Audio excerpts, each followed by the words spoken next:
સંખેડાના સણોલી ગામના સરપંચ કેવજીભાઈ ભીલના રહેણાંક મકાન પાસેથી વિશાળ મહાકાય અજગરનું રેસ્ક્યુ કરવામાં આવ્યું છે।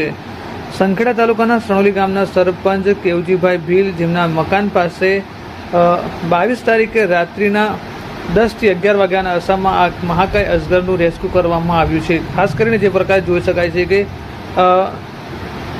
આ મહાકાય અજગર દ્વારા છે તે મરઘાનું મારણ કરવામાં આવ્યું હતું અને છેલ્લા કેટલાક દિવસથી મરઘાનો શિકાર કરતો હોવાનું પણ જાણવા મળ્યું હતું। મહત્વની જે પ્રકારે વાત કહી શકાય છે કે છેલ્લા ઘણા સમયથી તેમના પાલતુ મરઘા એકાએક ઓછા થતા હતા અને તેઓ દ્વારા છે તે વોચ રાખવામાં આવી હતી। જ્યારે વોચ દરમિયાન છે તે અજગર છે તે દેખા દીધો હતો અને અજગરનું છે તે બહાદરપુર એનિમલ ટીમ દ્વારા જે સચિનભાઈ પંડિતને જાણ કરવામાં આવી હતી, તેઓ ઘટના સ્થળે પહોંચ્યા હતા અને આ મહાકાય અજગરનું સુરક્ષિત રીતે રેસ્ક્યુ કરી ત્યારબાદ તેને જંગલમાં છોડવા માટેની તજવીજ હાથ ધરી હતી।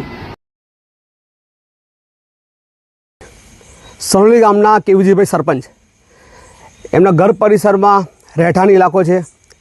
ત્યાં એક ઝાડ પર રોજ જ અઠવાડિયાથી 1, 2, 3, 4 મરઘાનો શિકાર એક અજગર પડખાઈ ગયો હતો। નાના છોકરાઓ પણ છે, અહીંયા પશુધન વધારે છે તો નુકસાન વધારે થતું હતું। તમારી એનિમલ રેસ્ક્યુ ટીમ સચિન પંડિતે જાણ કરી અમને, લાલાભાઈ, સંજયભાઈ, રુદ્રભાઈ સહિત આવી ગયા અને એને જંગલ ખાતાને જાણ કરી અમે અને મહાકાય અજગરને અમે રેસ્ક્યુ કર્યું।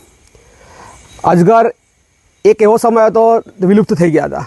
હવે અજગર બચાવની કામગીરી બધી NGO કરે છે, જંગલ ખાતા કરે છે, શિડ્યુલ 1નું પ્રાણી છે। હવે એને અમે રેસ્ક્યુ કરી તો લીધું છે, પણ જંગલ ખાતાને સોંપવામાં આવશે અને નૈસર્ગિક વાતાવરણ મુક્ત કરવામાં આવશે। તો આવું કંઈ કાર્ય હોય જીવદયાનું, તમારી ટીમને જરૂર જાણ કરશો। ધન્યવાદ, જય હિન્દ।